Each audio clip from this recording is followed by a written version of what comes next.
मोरवन में जो textile factory लगने वाली है उसका विरोध मोरवन के ग्रामीणों ने किया। वहां उस आंदोलन में और उस प्रदर्शन में शामिल हुए किसान नेता हैं और फिलहाल किसानों की आवाज बनके आज इस पूरे प्रदर्शन का नेतृत्व भी किया था। राजू भाई, बहुत बहुत स्वागत है आपका। पहली बात ये जानना चाहेंगे हम कि देखिए, कोई एक फैक्ट्री लग रही है और आपने फैक्ट्री के वादों पर काफ़ी बातें की है, प्रचार भी अपना किया है उद्योगों के विकास को लेकर जावद विधानसभा में। अब ये विकास जब होता हुआ दिख रहा है तो आप इसमें रोड़े लगा रहे हैं। ये जो विकास है किसका है? भीलवाड़ा वाले जो उद्योगपति उनका विकास है कि मोरवन के नागरिकों का विकास है? सबसे बड़ी बात, आज किसान इस बात को लेकर चिंतित है कि 24 गाँव के करीबन 40 से 50 हज़ार की जनसंख्या है, उसको अपने भविष्य को लेके बड़े चिंतित है। मोरवन डैम आदरणीय बद्री दत्त जी भट्ट पूर्व कांग्रेस के विधायक थे, उनके समय बना था और ये डैम इसलिए बना था कि यहाँ से 24 गाँव में इरिगेशन के माध्यम से पानी दिया जाए। ये शासन और जनप्रतिनिधि बैठ के तय करते हैं कि इन 24 गाँव के अलावा 25 गाँव को पानी भी नहीं दे सकते, उस एग्रीमेंट में ये निर्णय होता है। उसके बावजूद भी फिर शासन कोई चाहे तो निर्णय ले ले कि गांव को पीने का उसका इरिगेशन का पानी दे सकते हैं आसपास का जो है जनता की मांग पे और पानी की कैपेसिटी को देखते हुए। दूसरी बात, पानी के अलावा 24 गांव के जो 50 हज़ार लोग हैं वो इस बात को लेके भी चिंतित हैं कि जो फैक्ट्री डलेगी उसका पॉल्यूशन होगा। डैम नीचे है, फैक्ट्री ऊपर है, पूरा घाट सेक्शन है जो चढ़ाई पे, वो जो केमिकल होगा, 3 प्रोसेस में फैक्ट्री है, जो कपास, उसके बाद कपड़ा बनेगा, कपड़े के बाद कलर होगा। तो कलर में कहीं ना कहीं केमिकल का उपयोग होता है और केमिकल जब होता है उपयोग तो पॉल्यूशन होता ही होता है। पास में गौशाला है जहाँ करीबन 700-800 गाय हैं।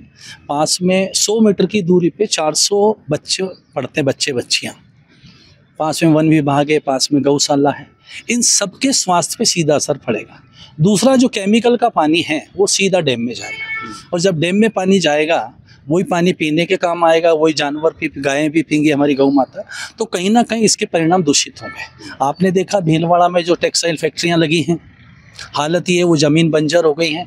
आपको वो वीडियो भी यहाँ के स्थानीय लोगों ने डाला था भीलवाड़ा का, पूरा पानी काला हो गया है केमिकल के उससे, और ये लोग रात में वो पानी छोड़ते हैं चोरी चुपके से। ये जो भीलवाड़ा वाला मामला है, ये 500 से 800 फैक्ट्रियाँ वहाँ पे है मौजूद है। ये सिर्फ अपना क्षेत्र है जो औद्योगिक रूप से भी पिछड़ा हुआ है। एकमात्र फैक्ट्री अभी लगने वाली है। फैक्ट्री इनको लगाना चाहिए ना, जो किसानों से संबंधित हो, क्यों नहीं लगाते? हमारे यहाँ संतरा बहुत होता, हमारे यहाँ लहसुन बहुत होती है, हमारे यहाँ औषधियाँ बहुत होती हैं जो इंपोर्ट करके हम यहाँ पैकिंग करके, प्रोसेस से पैकिंग करके उसको बाहर भेज सकते। वो फैक्ट्री क्यों नहीं लगाते? एथेनॉल से हमें क्या फ़ायदा है?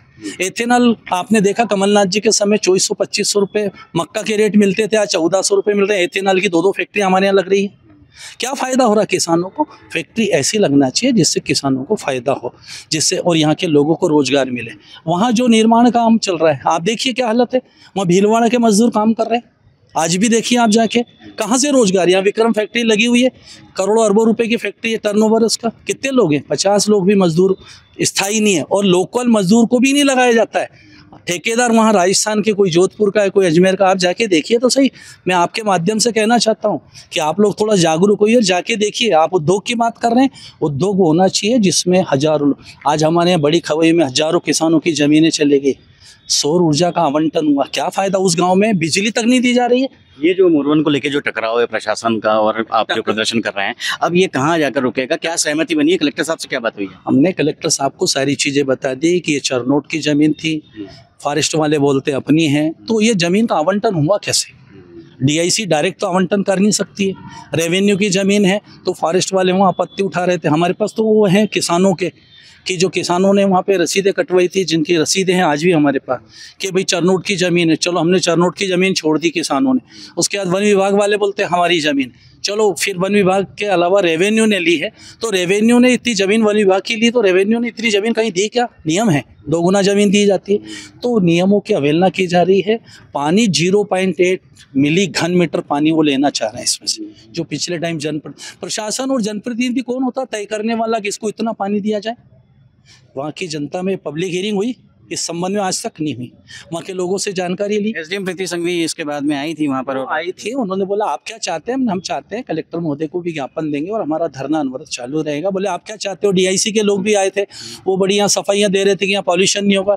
आप लोग तो चले जाओगे। वो डीआईसी वाले का मेरे पास भी फ़ोन आया, सभी अधिकारियों के फ़ोन आए। मैंने आप लोग तो आज हो कल चले जाओगे, रहना इन्हीं लोगों को है। हमको रहना है। थोड़ा बहुत स्थान परिवर्तन करके कोई गुंजाइश बन सकती है? ऐसी दूर जगह लगाए फैक्ट्री जहां आसपास मोरवन से जहां ना जनसंख्या हो, ना गौशाला हो, ना स्कूल हो, वहां लगाएं फैक्ट्री। उससे हमें कोई दिक्कत नहीं।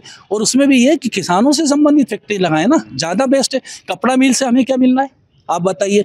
बाहर से कपास आएगी, यहाँ आएगी, यहाँ से कपड़ा बाहर जाएगा, यहाँ के लोगों को क्या मिलना है? रोजगार। तो कितना रोजगार मिल रहा है? कितनी फैक्ट्रियां हैं? देखो ना, अभी आपके आसपास जितनी फैक्ट्रियां। एक वीडियो आया है आपका जहां पर आपने जो है उस फैक्ट्री के कर्मचारी को बोला है कि तेरे, क्या डायलॉग था आपका? और मेरा ये कहना है, किसान लोग धरने पे बैठे, हमने सूचना दे दी एसडीएम महोदय को। मैडम ने पूछा कितने दिन का धरना हमारा अनवरत रहेगा। दिवाली पे 4-5 दिन की छुट्टी थी, फिर हमने एक आवेदन दे दिया कि हमारा धरना फिर चालू पुनः प्रारंभ हो रहा है। वो ठेकेदार का आदमी भीलवाड़ा का आके किसानों को डरा धमका रहा है, भैया कागज लाओ, यहाँ कैसे बैठे? तो क्या भैया तू क्या यहाँ का राजा है? अच्छा, धरने की अनुमति के कागज मांग रहे थे और जमीन पे बैठे तो वहाँ की, मैंने भैया तू क्या यहाँ का प्रशासनिक अधिकारी हमसे मांग सकता है? हम उसको, हमारे पास रहता है, वहाँ 24 घंटे उपलब्ध रहता है और सारे प्रशासनिक। आपने कहा तेरे बाप का राज चल रहा है क्या? ये कहा कि तुम्हारे घर का राज नहीं, तुम्हारे पिताजी का राज नहीं यहाँ पे कि जो तुम यहाँ से कागज मांग लो। हमारे से कोई भी प्रशासन का आदमी जानकारी मांगेगा, हम तुरंत देते हैं और वो हमसे बात भी करते हैं। लेकिन आप कौन? वो पुलिस को 30-40 पुलिस वालों को लेकर बैठ के डरा रहा है। यहाँ के किसान कोई डरने वाले नहीं है। प्रशासन जितना डराएगा किसान उतना ज्यादा उग्र होगा, और हम सब किसान के साथ हैं। अंतिम बात बता दीजिए कि प्रशासन से अब आप क्या चाहते हैं इस फैक्ट्री को लेकर? हम ये मांग कर रहे हैं, शासन स्तर पर न्यायालय की शरण ले रहे हैं। ऐसे मध्य प्रदेश के अलावा पंजाब में भी ऐसी फैक्ट्रियां हैं जहाँ चरनोट की जमीन थी, जहाँ आसपास रही जनसंख्या रहती है, लोग रहते हैं, वो जमीनों का आवंटन निरस्त हुआ है। वो कागज भी हमने कलेक्टर साहब को दिया है और हम न्यायालय पे भी जा रहे हैं और जमीन के लिए हम शासन स्तर पे भी बात कर रहे हैं। हमारी बात आप लोगों के माध्यम से मुझे मालूम है कि जल्दी शासन तक पहुंचती है। हम तो अपनी बात को पहुंचाएंगे, लेकिन आप लोग भी कि जमीन का आवंटन निरस्त किया जाए। बहुत बहुत धन्यवाद आपका। ये थे राजकुमार अहीर, जावद विधानसभा के नेता, जिन्होंने हमें बताया कि ये जो वादे हैं टेक्सटाइल फैक्ट्री के बाद रोजगार मिलने के, ये जो अभी फैक्ट्रियां लग रही है उनमें भी जो है 40-50 लोगों से ज़्यादा को रोजगार नहीं दिया गया है। ऐसी स्थिति में अब रोजगार का वादा करके मोरवन के पानी को दूषित करना और मोरवन के लोगों की जान से खिलवाड़ करने का संदेह बना हुआ है। और लगता नहीं है कि ये जो मसला है बहुत जल्द जो है सुलझेगा। मैं हूं कपिल सिंह चौहान, तबरेज अगवान के साथ द वॉचमैन पोस्ट के लिए।